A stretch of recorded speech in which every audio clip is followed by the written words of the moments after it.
working class but the working class. Nobody else gives somebody else freedom. Freedom is something for which you fight, and then you win. If someone gives it to you as a gift, it is not really freedom.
Nobody else can liberate the working class but the working class. Nobody else gives somebody else freedom. Freedom is something for which you fight, and then you win. If someone gives it to you as a gift, it is not really freedom.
Not even those of us who stand on this platform can tell you that the remedy in Guyana is that a new set of people must take over from the old set of people, and we will run the system better. That is no solution to the problems of Guyana. The problem is much more fundamental than that. We are saying that working class people will get just only when they take the initiative, when they mold themselves. Nobody else can give it as a gift. Someone who comes claiming to be a liberator is either deluding himself or is trying to delude the people. He either doesn't understand the process of real life, or he is trying to suggest that you do not understand it. And so long as we suffer from a warped concept of politics as being leadership, we are going to be in a lot of trouble.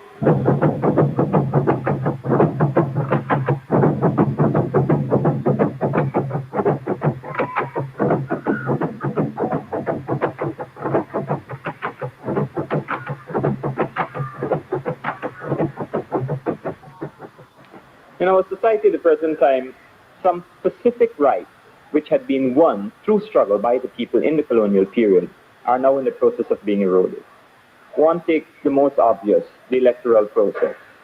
In Guyana, it is now, I think, widely known inside the country and outside of the country that first of all, the Americans intervened along with the British to abort the democratic process from 1953 onwards. And secondly, that once the present government got into power, it extended the scale of electoral fraud so that we cannot claim at the present time to be a politically enfranchised people.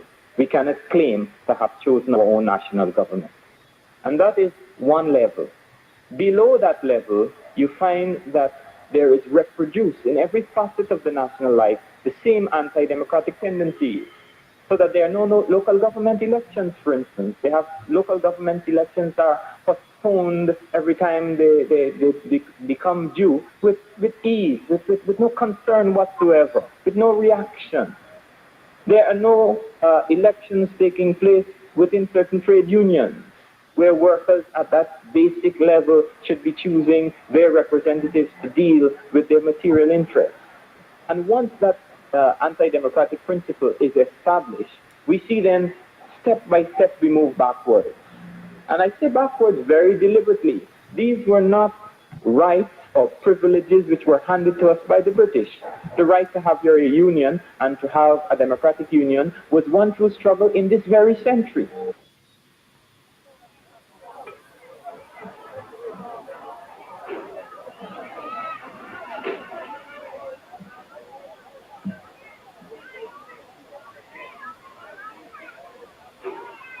The right to have democratic elections was won only in the late 1940s and in 1963 when there was universal adult suffrage. So that these recently conquered rights are now in the process of being withheld, eroded, dissipated in one form or fashion.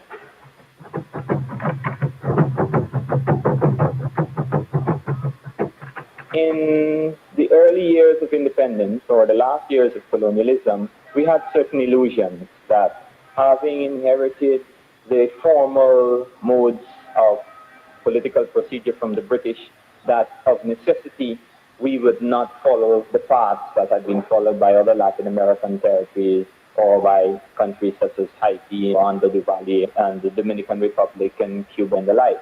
And as people begin to recognize that many of these authoritarian traits and repressive institutions can and are emerging in our society, I feel that there is a growing awareness of the need to attempt to combat this repression.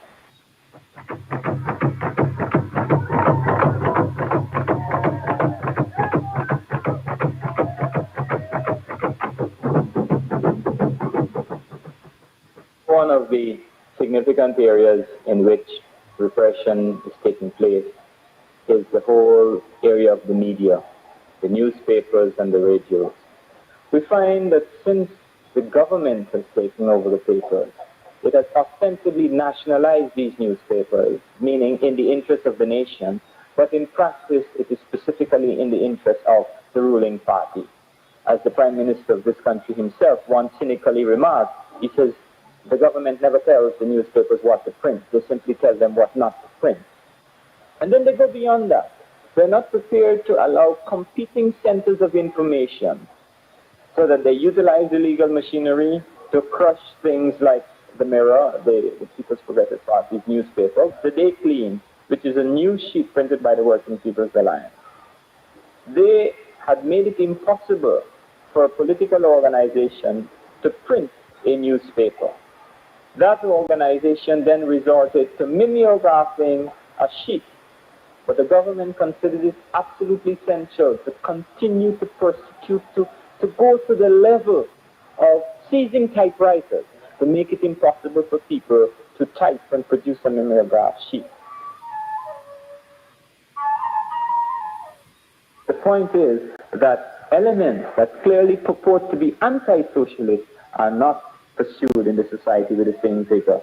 So it indicates the direction of the attack that is being borne by the government. It's not against reactionary elements, it's not against imperialist elements, it's really against anti-imperialist and progressive forces.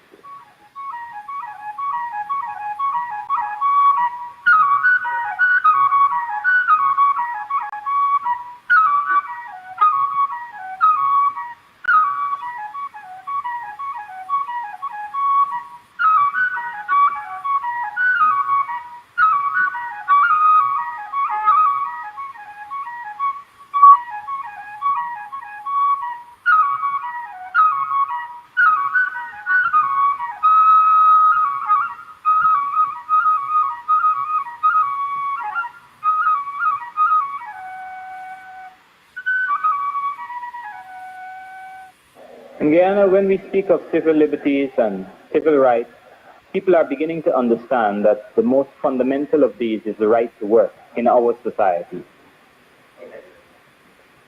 And what is occurring in Guyana is that the government is making political capital out of the indefensible position of one who is either unemployed or is very close to the line of being unemployed.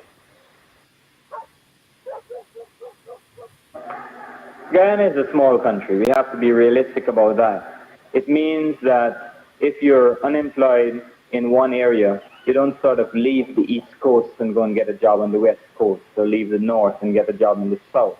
You don't leave one industrial occupation and get a job in another.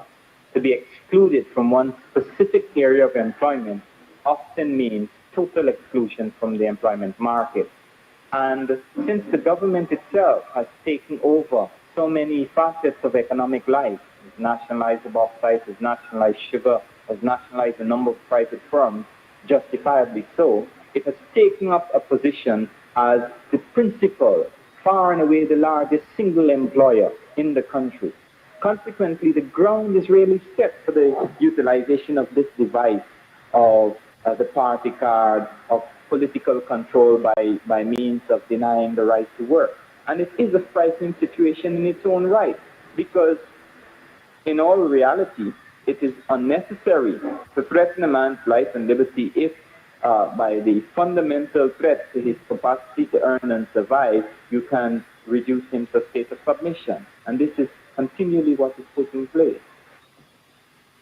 It does not appear on the surface to be as frightening as the overt exploitation and oppression of the South African prisoners, or the Chilean torture cells, or the Brazilian torture cells. But from the viewpoint of the mass of the population in the country and their capacity to express themselves politically, this denial of the right to work is a new frightening dimension of our political scene. Even as a critic of the government of this country, myself and others in the Working People's Alliance would not expect that the economy automatically would transform itself from a colonial economy, from a dependent economy, to an independent, functioning, socialist, integrated economy. We do not expect this because we understand the dynamics of the international capitalist system into which we are caught up.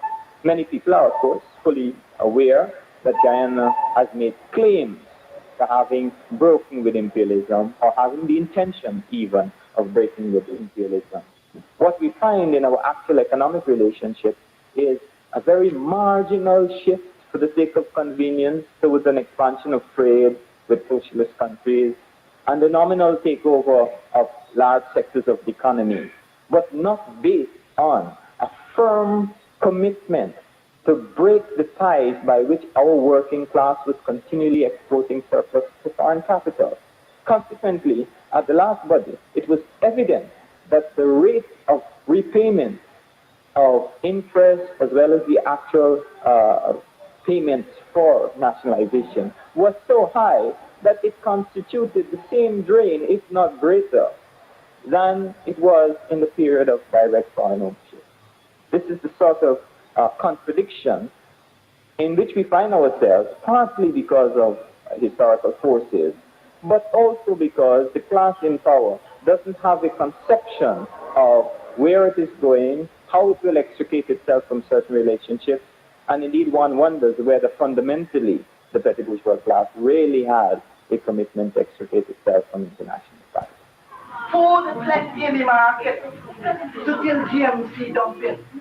Money not ever buy, because you're poor like me, you're black like me, and poverty is your legacy.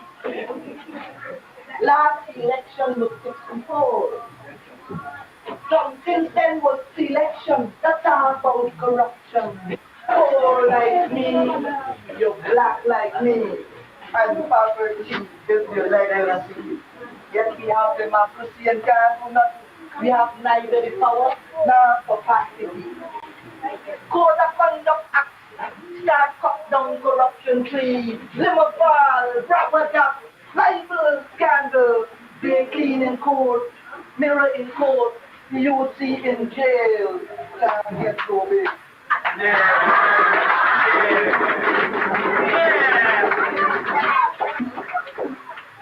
So, Kulina, Buckman, Black man, Chinese man, bury the act, renounce starvation, denounce corruption, announce revolution. As you poor like me, you black like me, and poverty is your legacy.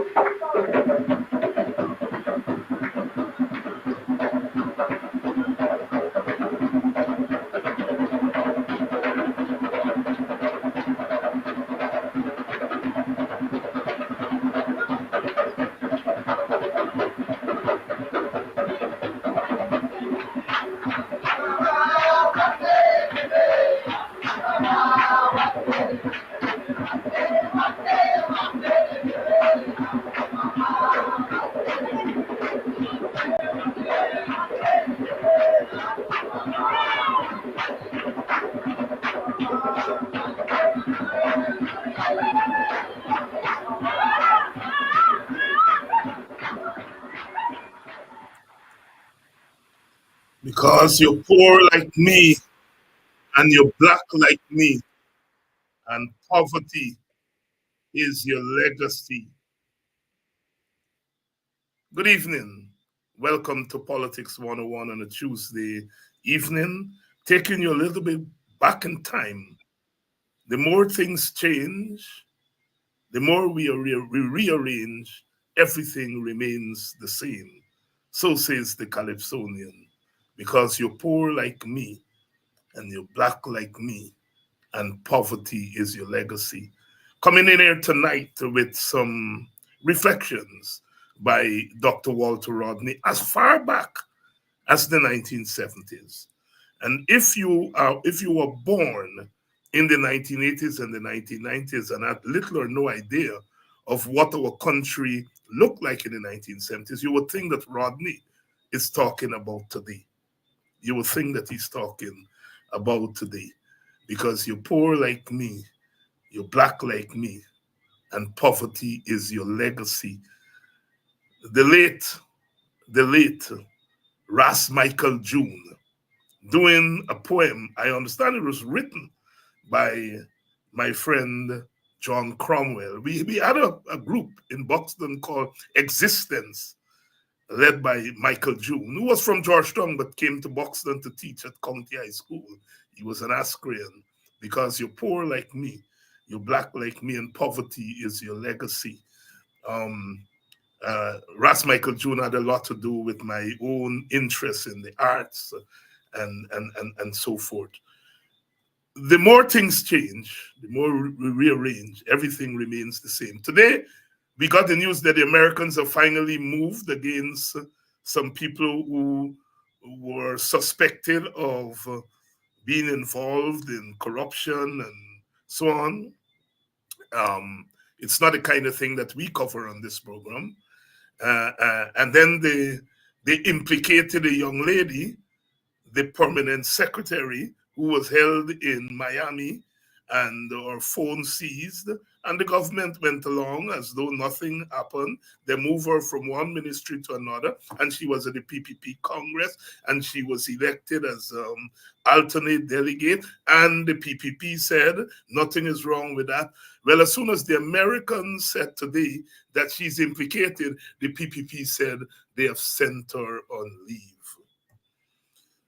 So when Guyanese people were saying that she is into things, allegedly, and the thing happened in Miami, the government didn't bother with her. But once the Americans say that she is in deep, the government today announced very swiftly, the more things change, rearrange, everything remains the same. Good evening, welcome to Politics 101. We are in this season because you're poor like me and you're black like me, and poverty is your legacy. Good evening. Tonight, Dr. Henry Jeffries here, and some of our friends across the aisle, they come up with all these things to to describe us on this side. And you all know about Rafi Dev and Beto Ram Ramarak and others across there. And they describe people like Dr. Henry Jeffrey, and they throw in me for good measure, as memory warriors, whatever that means. They mean that we use history and we use it as war, according to them. And Jeffrey responded to them this past weekend to say that, yes, he's a memory warrior. And he don't mind being called that if that means that he's fighting to stop the domination by the PPP. And I took note of that because I think that is the kind of in-your-face response that, that you need. We are accustomed to this country when people call you a race this and race that, to say, well, I'm this, I'm not a racist, and you're going out. I think Jeffrey gives them the right answer. We're going to talk with Jeffrey tonight, as usual, about that and other issues. Negro, the word Negro, we're going to talk about that tonight. The Cybercrime Act, you hear Rodney was talking about seizing typewriters back in the 1970s. Well, now they're saying if you're behind a computer, you're in trouble. You're in trouble. The more things change, rearrange, they remain the same. Let me bring in our guests. Please share the link. Well, you all have done a good job so far at sharing the link. So I think we are ready to roll. Dr. Jeffrey, good evening. Good evening, David. And good evening to your audience, too. Thank you very much, my brother. And you know very much about the 1970s. What Rodney was talking about and the kind of discourse and analysis that was happening there. By the time I got to graduate school, a good 15, 20 years after then, I had to read a book by you and Barber. Jeffrey and Barber, that was on my reading list. My advisor, Hilborn Watson, a Barbadian political economist, my reading list, and he said, well, your countryman, write the book, you gotta read it, right? So you were in that book, you all were analyzing that same 1970s and 80s and so on, and all the discourse that took place during that time. Anything that Rodney was talking about there that bring back memories of that period and that are still with us as we speak tonight? Well, yes, I ran into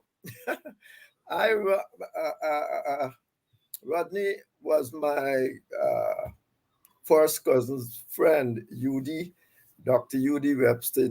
He taught in UCLA and all of that. And at the time, he just came from Poland to do a PhD at Warwick University, where I was doing my first degree. And I think one day I was coming down to go some discourse, something of this sort. And Ian Water Rodney was in my aunt's kitchen. And,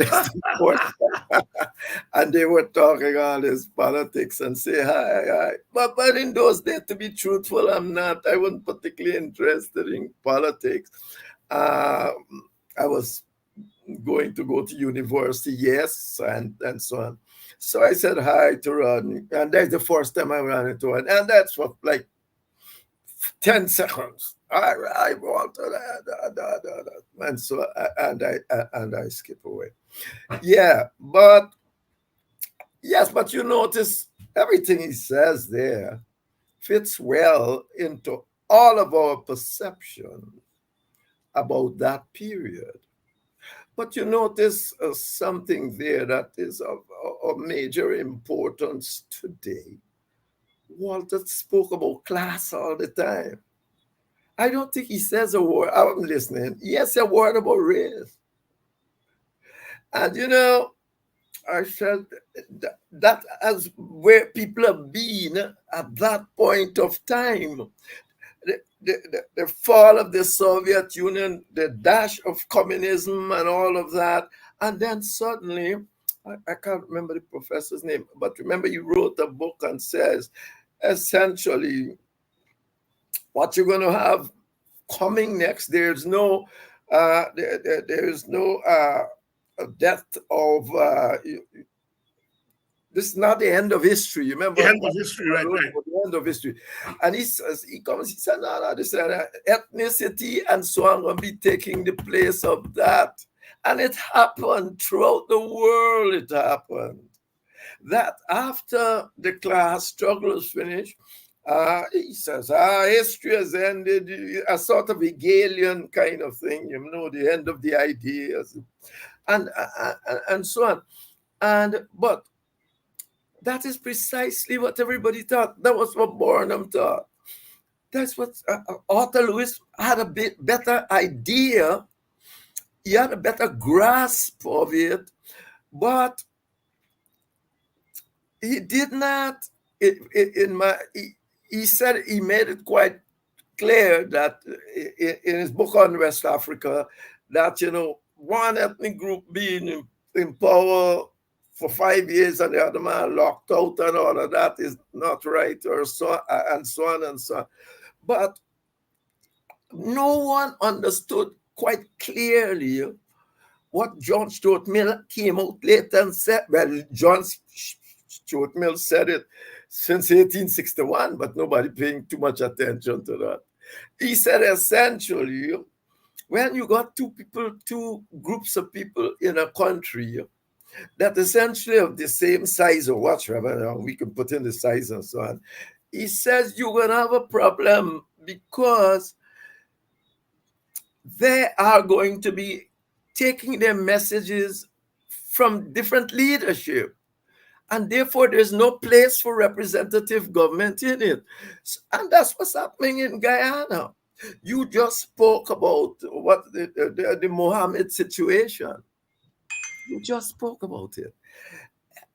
The PS came back, the Americans stopped her, they're giving enough notice of all these things that's going on. And yet, nothing occurred. It took, if you had a united public opinion that can come up and say, it is wrong, you would have had the government have to act. But there's no united public opinion. You got Indian opinion, you got black people opinion. The PPP depends most on Indian opinion. So they just go along, just change around. The American had to act. The American had to come and say, and what can they, you said that effect, I mean, this is disgraceful in a sense. You come and you said, well, they put her back on a job and all of that and all of that. But this lady is a party official. Yeah. When they say, she was appointed by the president. She's a member of the PPP. What they are saying, therefore, if she is caught in this, the PPP is caught in it. It is not a question anymore because they give you good notice of what's happening. You come back and you pretend nothing happened. And now, look, the American has to come. And almost the same thing happened with Roger Khan. Remember? Talk about Robert Khan. It's the Americans that to act. And that is happening largely because we do not have a united public opinion in which to hold governments accountable. Any government. Be it Granger, be it, let's assume because the demographics might be a little bit different, but even so. And that's what struck me, you know, that he spoke there about of politics as boredom. At his when he won 1964, remember that great speech, how he'll transform Guyana, how he'll make everybody this and that. Well, he had a different context after all. I mean, that would have been difficult in any situation, even if you had a public opinion, because the Americans, they want J-Gun, period. And therefore, it was a different story. But the minute the Soviet Union fell, the minute it fell, and J-Gun come on board, and you put the representative democracy in place, the place exploded. And that is what I think many of us did not quite. Burnham didn't even understand it.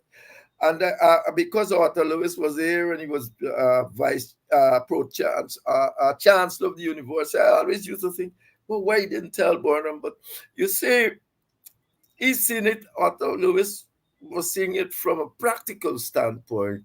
Why a man like John Schultzman was essentially a philosopher. He was looking at the situation in Poland and so on and so on. And he said, you can't have representative government, democratic government, in any place where you have two groups listening to these different leaders, because you would not have a public opinion to hold them together. And to this day, it's the same thing. Dr. Henry Jeffrey, Henry, I'm so glad you went there, because some people would ask me, Dr. Hans, why you play Rodney tonight? Well, June 13th coming up in 2 days, so that's part of it. But the reason I played it is really to get to some of the questions that you have raised there. This question of Negro being used by the police has come to the fore. And I have observed on this program for the last week or two that they had a man, an anthropologist, Desprez, came here, and I'm sure you would have had to read his book that he wrote on ethnicity and so on. And he said he was surprised that when he came here, Black people were calling themselves Africans. They weren't calling themselves Negro and all of that kind of stuff. And he was amazed that they were calling themselves Africans. 1961, Sidney King and them are forming the African Society for Racial Equality, not Negro Society, right? Guyana, in 64, they're forming African Society for Cultural Relations with Independent Africa. It says that they'd moved on. There was a relationship between Asquith and Burnham. In fact, when in 1970, the revolution, Black Power Revolution was taking place in Trinidad, the media asked Guyana why it's not happening in Guyana. And he said, because the Guyana government under Burnham had made steps to correct some of the wrongs that the Trinidadians were talking about. I mean, Black people could walk in bank in Trinidad, but they were working in bank in Guyana and so on. I'm making that point to say that you had a government that was sympathetic to Black empowerment. You had Asquith, which was the first Black Power organization. In fact, it predated the Black Power movement. But that Burnham was had to, by the force of history, he had to confront the whole notion of nation building a united Guyana, one people, one nation, one destiny. Once he and Guyana got wrong, Guyana joined up with others and Asquith ceased to exist, and they moved into the WPA. What the WPA was talking about from then on, multiracialism. And so neither of them was dealing with Black issues that they were dealing with before. And so Negro remained there, although you had perhaps the most progressive pro-Black government in the region, and you had the Guyana, who is the father of things, yet Negro remained on the book. It means, therefore, that class thing that Rodney was talking about, that one people, one nation that Burnham was talking about, right? That multiracial thing that the WPA was talking about, the collateral damage was Black. One of the collateral damages was Black people, because nobody then was talking about their issues, because that was diametrically opposed to this whole notion of one people, one nation, one destiny. And as you quite rightly said, with the fall of the Berlin Wall, communism come to an end. We are back to square one. And then suddenly in 2024, we discover, boy, we are still being called Negro. Over to you, Henry Jeffrey. Yes. You see, when I heard that this was going on, I said it must be just somebody forgot it. yeah, you know, it's like because everybody they call themselves. At least when I write to the African Guyanese, and when I talk to my friends at the shop, I say black people. I mean, you know, and all this sort of thing. But I thought that was just a thing. When I heard, I said, wait. I mean, the police who can put police in the car can see this is stupidness and don't bother with it. I mean, they got police in the car. I mean, the minute somebody had raised the issue, the police just say, oh man, there is a fallback. We're going to check that. We're going to deal with it immediate. And it's not that the police are controlled essentially by Indians or nothing. This has changed for so long since the mid-70s. This sort of thing. At one time, we were calling Edrich Cleveland, that sort of, you know, soul and ice, man. We're talking about black people, and then they change it. Then I find it to African American. But essentially, I thought this all was some kind of little joke because nobody pay any mind. And then suddenly I see people like, first of all, now they'll make a big mistake. How he addressed the issue. I mean, I know that when I listen to what you were saying, I said, nah, he's not saying that it shouldn't be done. He's trying because he wants to, he coming in defense of the regime. Yes. You understand? It's the regime coming in defense of, it's been there for 100 years and all that. He never said I'm against it, even then. I said, but look how things turn out, because now instead of answer the thing, starting up and saying, yeah, it should be changed, probably should have been changed long ago, but why he didn't talk about it before Jackson come? Because he started the other way around by saying, it's been there for 100 years and the result is just that. So, well, I know it had to change. I mean, it wasn't a matter if it had to change. The police should have changed it themselves. Anybody that's used it in government things should have just changed it. And let the government know say don't change it. You know what I mean? Because it was quite thick. It's not every law you use going to change. You know, much laws in this must be on the books that are not change, but we don't operate by them anymore. So effectively, yeah, I mean, I thought it was quite hilarious, actually, that at this time of the 21st century, we are talking about quarreling over using Negroes when this thing was gone 50 years ago. Yes, and you know, Paul Stowe pointed out that at some point they'd stop using it in the police force, and then Winston Felix at a forum on Friday night said in 2006 it came to his desk, and he asked the commanders in the region to stop using it, but then he retired or was pushed out in 2006. And they went back to the same thing. We had a forum on Friday night when the government made the announcement. And our position is, they said two things. They said, Africans, black people will now be called people of African descent. Indian people, East Indians will no longer be used because East Indian people find it offensive. And that we will now have Guyanese of Indian descent. The thing there is, again, your domination thing. If these people are saying we don't want to be called Negro, call them and ask them, what do you want to be called? And let them say what they want to be called and carry it to Parliament, pass a law, story done. But instead, they said that we are now going to say that you will be called Guyanese of African descent. Domination. Henry Jeffrey, your thesis never goes away.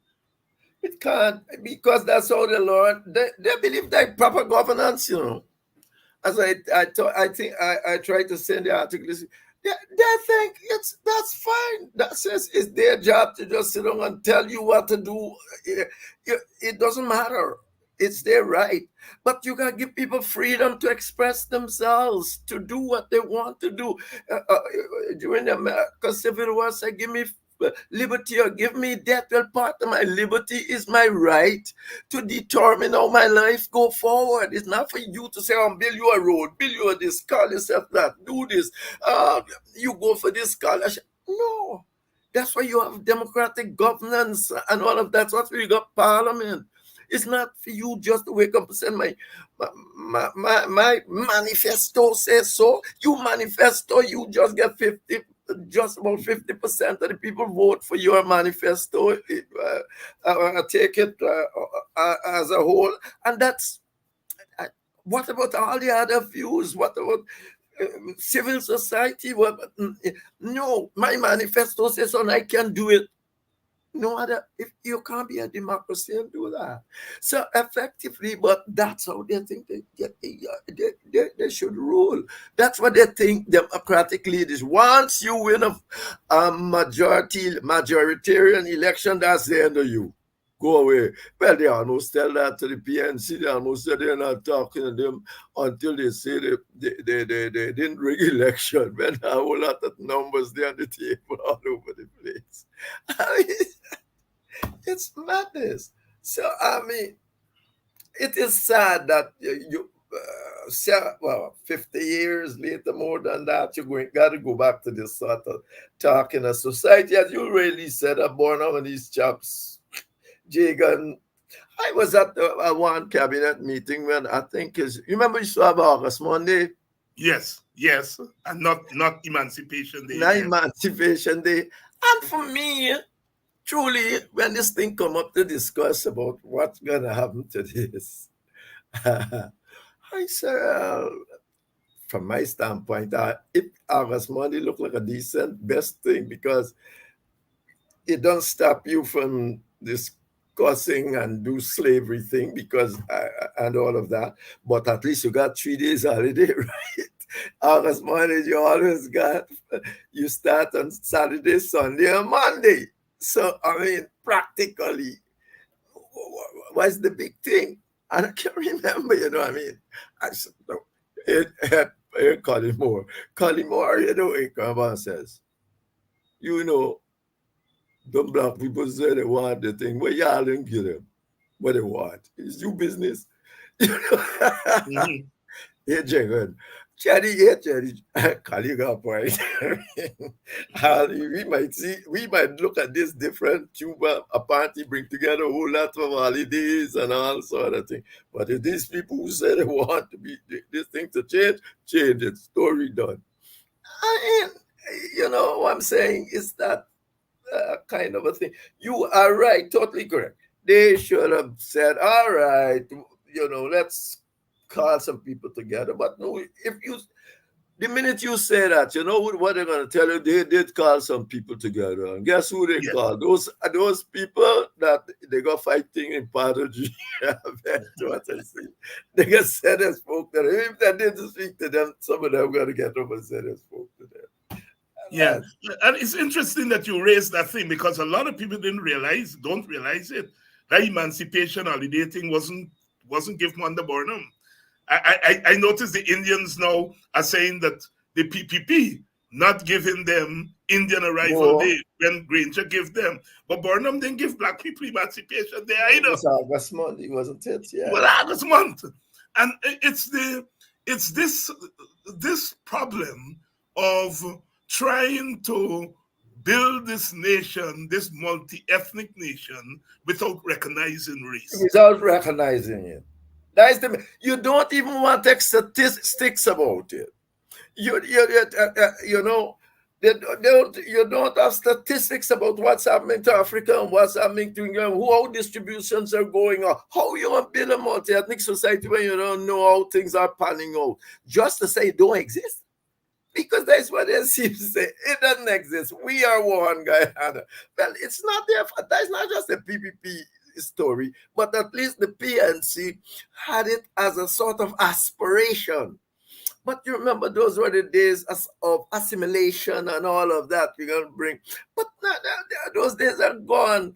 Today, Britain, of all places, I have ethnic disparity analysis ethnicity are to see how the ethnicities are doing in the scheme of things and what can be done to make it better and to make the system more equal. Because the job of the government is not to, as I hear Bart is said to have said, that why y'all didn't go in business? Yeah, Why you're pauperized. Yes, you're pauperized because now in business. But if you know you're in business, why then did he, between 2020 and 2023, reduce the public service salary arrangement by more than half and increase capital expenditure by nearly 100%? Because he knows what that is going to. Yes. He knows it's going to mainly to Indians and Indian communities. He can't say he don't know that. It's there. So effectively, that is what happens.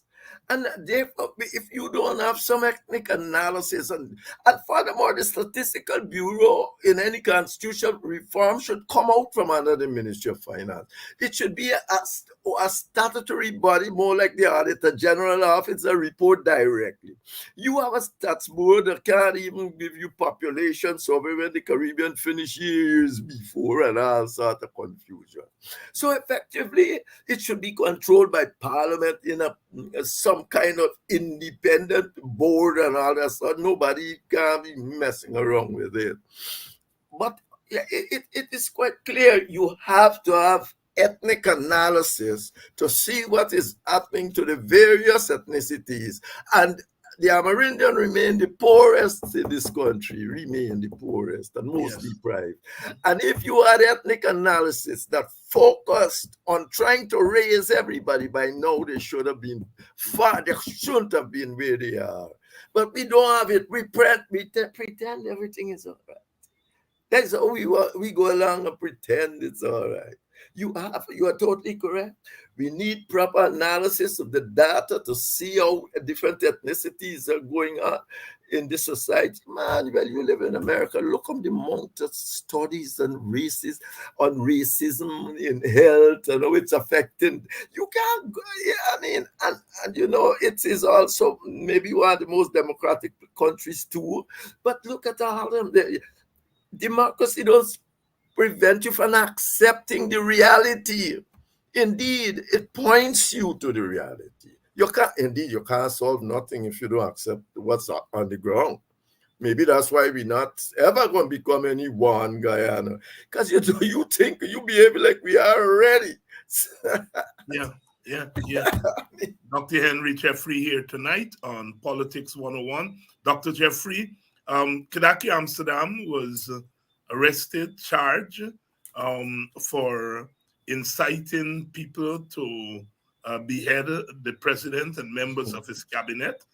Was based on a call on his program, which he disapproved, but the government said that he was sitting behind a computer and he should have stopped it.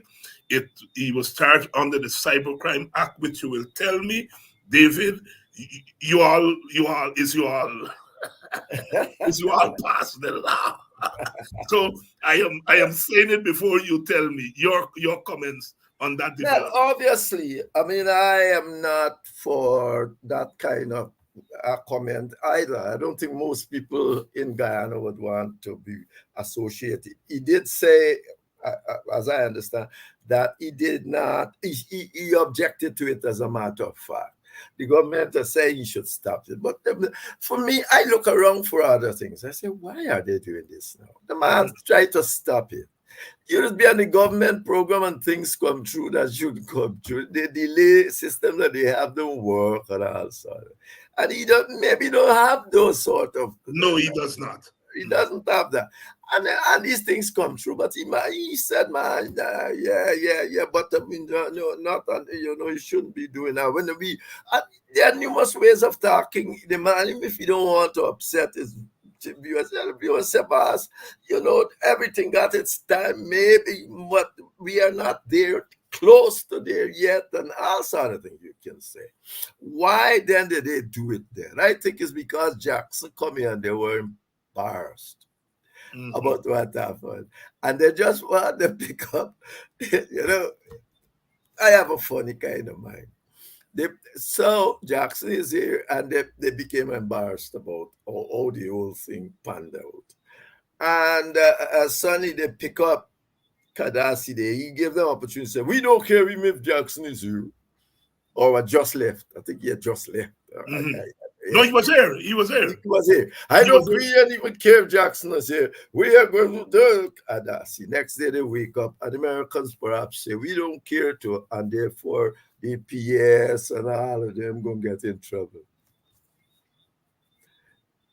And so the next day, the minute they wake up and they see all of that come back to them, they didn't care. We don't care too. And that's how the world works. And these are powerful people. They have spoken to you 100 times. But that's just my speculation. All of this is my speculation. That when you talk to American like that, he's an American, and you go and say, okay, that's how arrogant everybody got down there.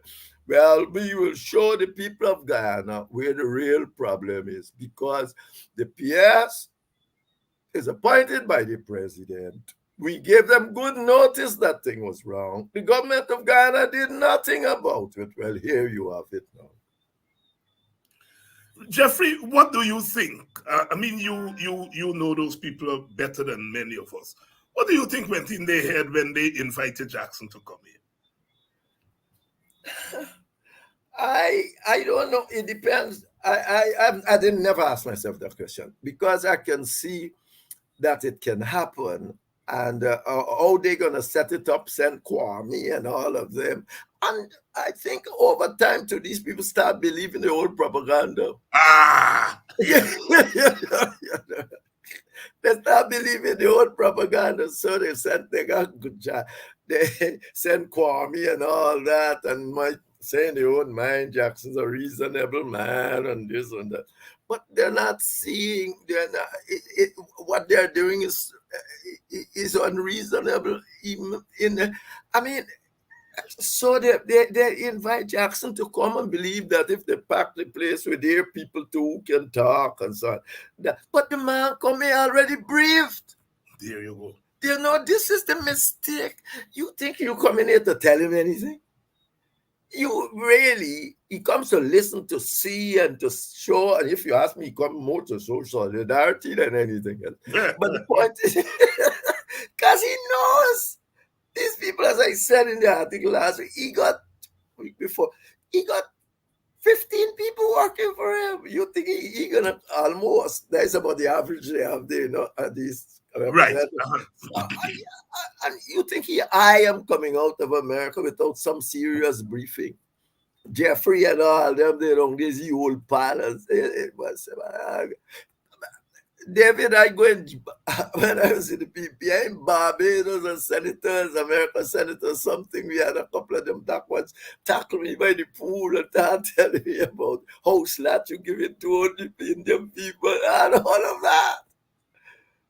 So you think he's going to come in? I said, for anyone, I can send you all the records, or you may come and go out and get a record.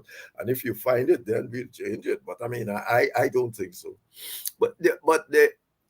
So these things are complex. And then you run into the man and say, well, you can come to Guyana. And he said, we will come. And even made out was encouraged to come also. So. Yeah. Jeffrey, your column this weekend hit back at our friends over there, Beto Ramarak, who called you a memory warrior.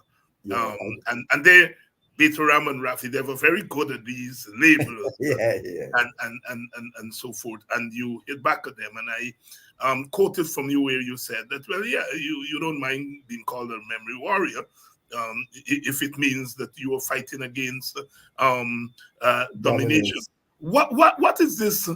And you said they're no more effective memory warriors than the very people who are calling us memory warriors. Of course. Talk Of course. to us about- Yes, go ahead. Of course, there are different definitions of this thing called memory warrior. Memory warrior, yes. From when, the minute he introduced us, he introduced the definition I used.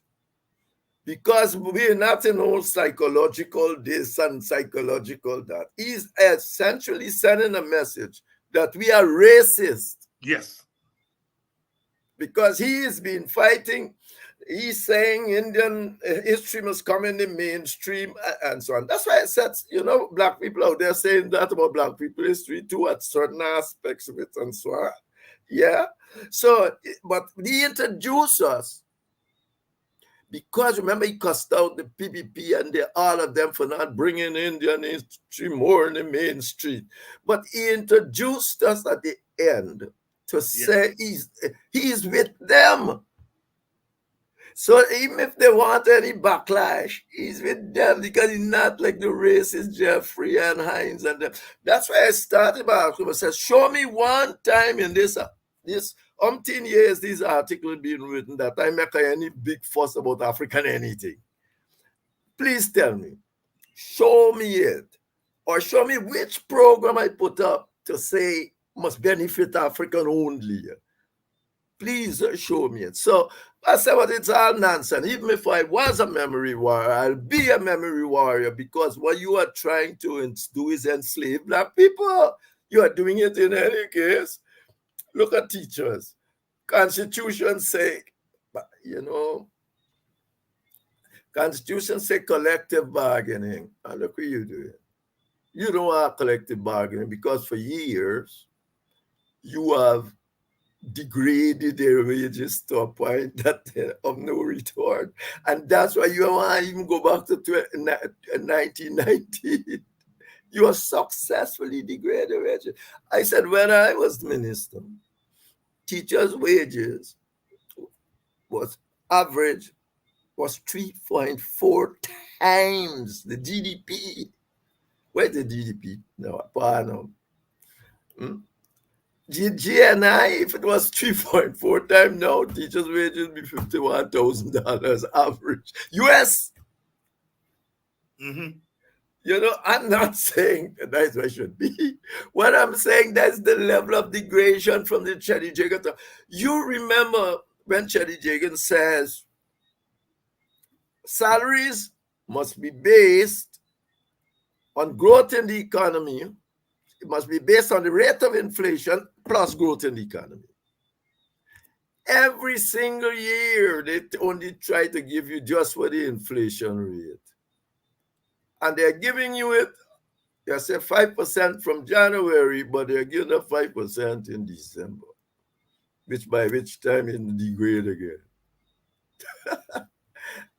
But you see, when you say these things, they come and say, why you had to do any better? When you were in government, you didn't do any better.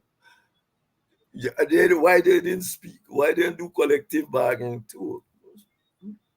What's the answer to that?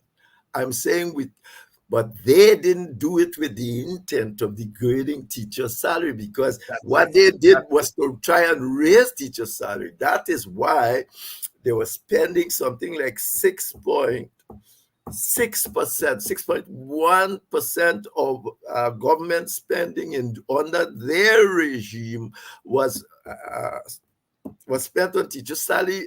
In the 4 years you were there, it cut to 3.1.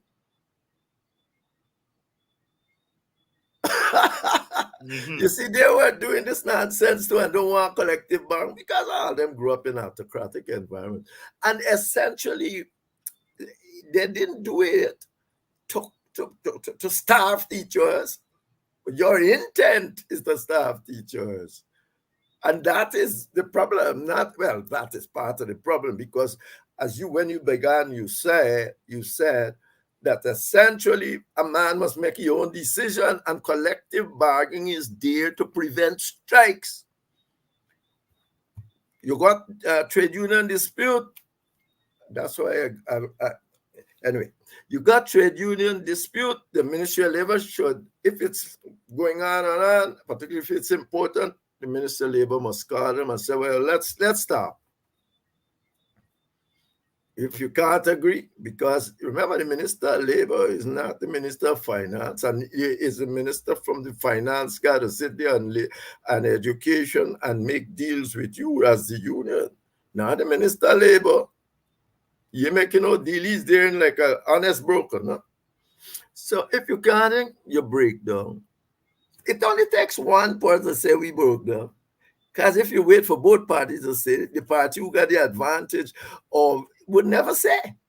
So one man say break down, you say, well, arbitration. Compulsory arbitration, you have to agree with the end of the arbitrator, what the arbitrator said. That's what the union asking for. It's their right. It's not for the PPP to determine how much salary anybody gets. They can put forward a proposal. But the Constitution said the outcome must be determined by collective bargaining, not only for government, but for everybody. But I have a little take, because I want to know why they didn't go back to the court after the thing break down. But I got my own thing there. I'm saying the court has the right to protect the constitutional right of our people. Of course, we know what happened to the court deliberately. Mm-hmm. What happened to the court? They can't go on for 30 years. And at the end of 30 years, even people that relatively sympathetic them said the thing collapsed. You can't do that. It's 30 years they've been in government, and if it collapses, it can't. It be from want of resources. You remember this old quarrel about judgment, so much about you got to give judgment, and the Chief Justice says, hey. Yes, but I got to give judgments. That is the law. But then you got to fulfill the other part of the law. Give me the resources to give these judgments. You can't just say, oh, you got good. Although I see somebody write a letter in the press, it's a lie, got to be done, even if you ain't got the resources. You tell Joe Bogan, you know you can get done. But the point is, you have to give me the resources, and then they provide references from even the CCJ, who said, no. Yes, we understand the delay because the people don't have the resources. Jeffrey, and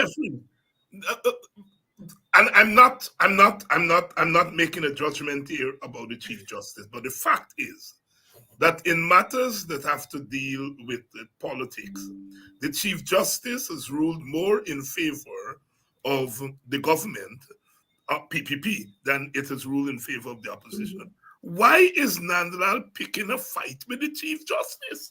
Talk to me. No. You see, essentially, all autocratic regimes,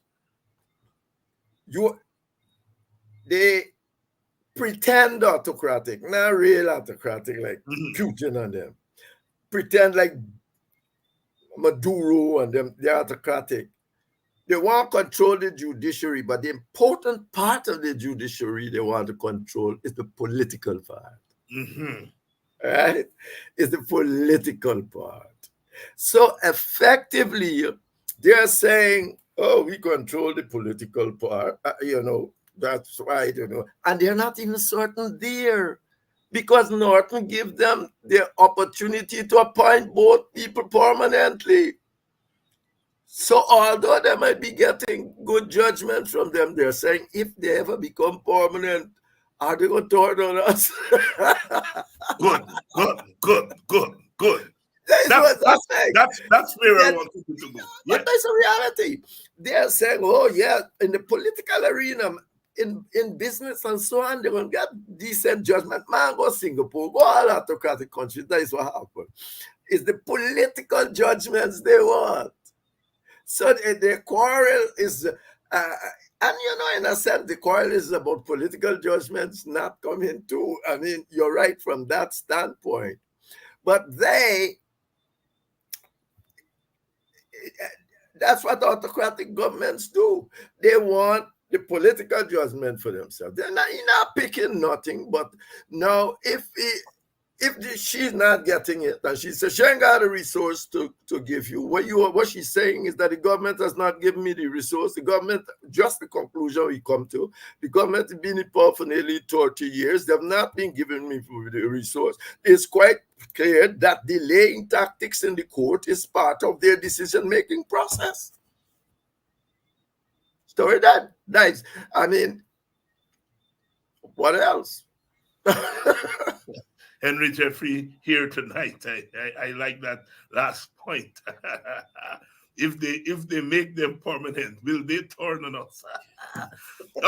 The more things change, rearrange, they remain the same. Jeffrey, the PNC Congress is heating up. Yesterday was nomination day. I never seen nomination day like yesterday. Show of force, people coming on the road, and so on and so forth. Norton, I think, got over 80% of the nominations. From your understanding of how these things work, what does that tell you? Well, all it tells me is that he's most likely to win.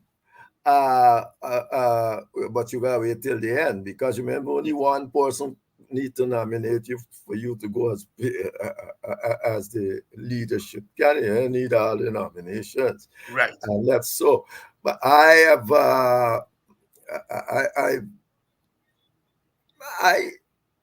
I think this is what Guyana misses.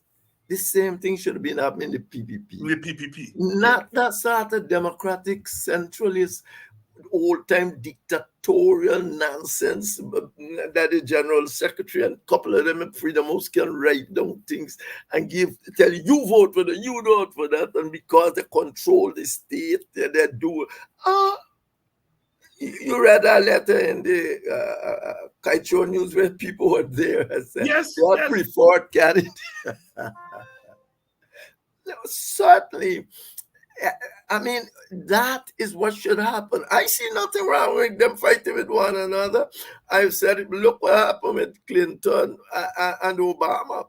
Bill Clinton almost, indeed, the Kennedys had to come on board and said to Clinton, you are leading this to racism and all sort of thing. And you know, I mean, so I don't mind. Let them fight with one another.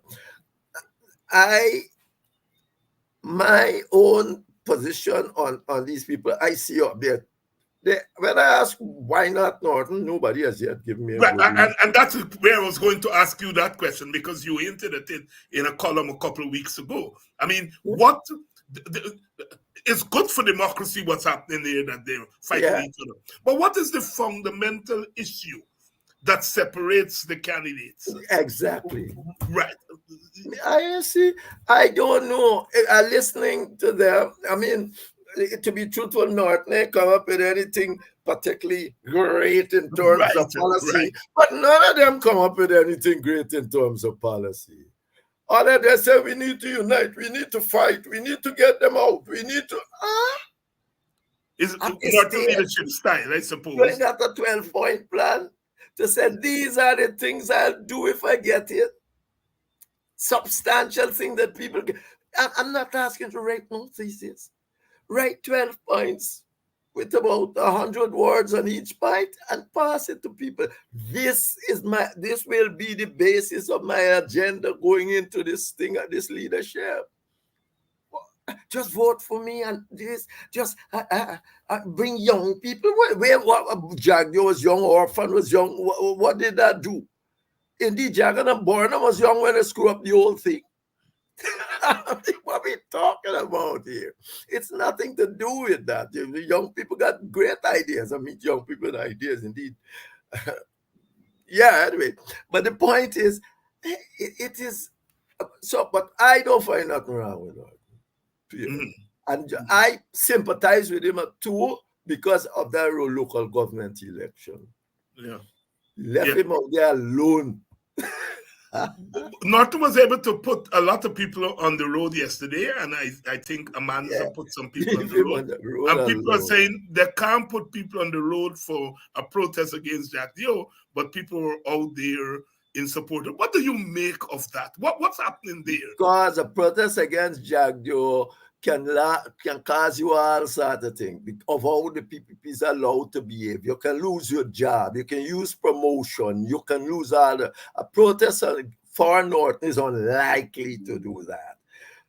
And a protest against the PPP is not something that shouldn't happen. But you, as I said, umpteen times, there are 198 ways of protest. You must wait for the right time, do that. That is not even something you should talk about, because the PPP never used to talk about it when they're burning down sugarcane and all them sort of things. You ever see the PPP on any street? But you got numerous things you can do. You got to do what's appropriate, what's not going to harm your people too much, because you ain't going out there to get people hurt. You are going out there to win a point, a cause. That is why you're doing. If you got to go on the road, the time will come. And I think it's how the PNC got to power that makes this on the road going difficult for them today. Notice that after 2006, right to 2015, the PNC hardly do any political work. Indeed, it was so bad that people write off Corbyn and all sort of thing. But after time when it come into election, they mobilize against and people still come and vote for them. But it's the political work on the ground that was missing. You should have then got PPP ground game.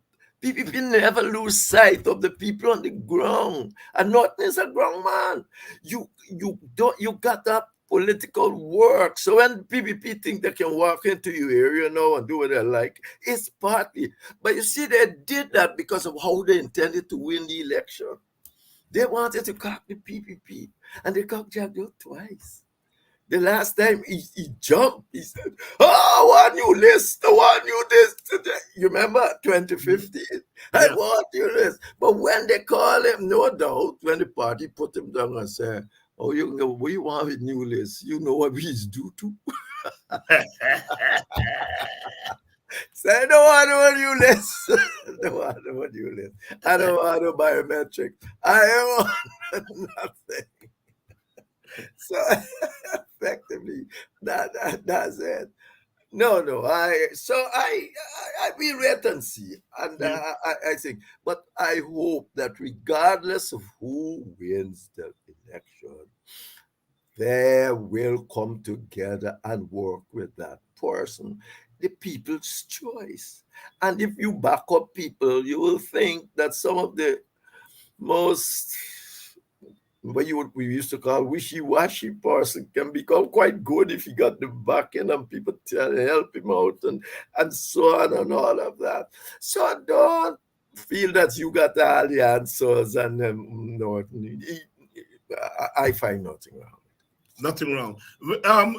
When you were working at the Institute and around Dr. Reed and so on, did you cross paths with Oscar Clark? Oh yeah, man. Oscar has been one of the few people that we used to say. Domestically we used to say, let me invite Oscar. Oscar quite is a nice chap, you remember? Yeah. He's nice. Even in he knows very well the person that, well, I thought you were married to my ex-wife. Mm-hmm.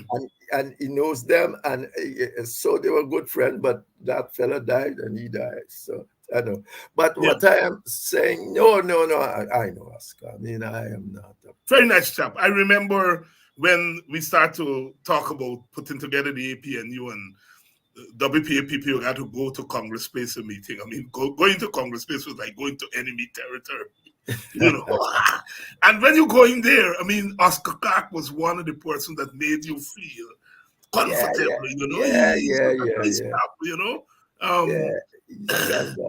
Really one of those persons in the political arena that get the kind of kudos question about that it. they deserve. Dr. Henry Jeffrey here tonight, Tuesday night on Politics 101. Dr. Jeffrey, I will ask you the question anyhow. I know what your answer is going to be. Is there anything that I didn't ask you that you want to talk about? But you always ask me everything.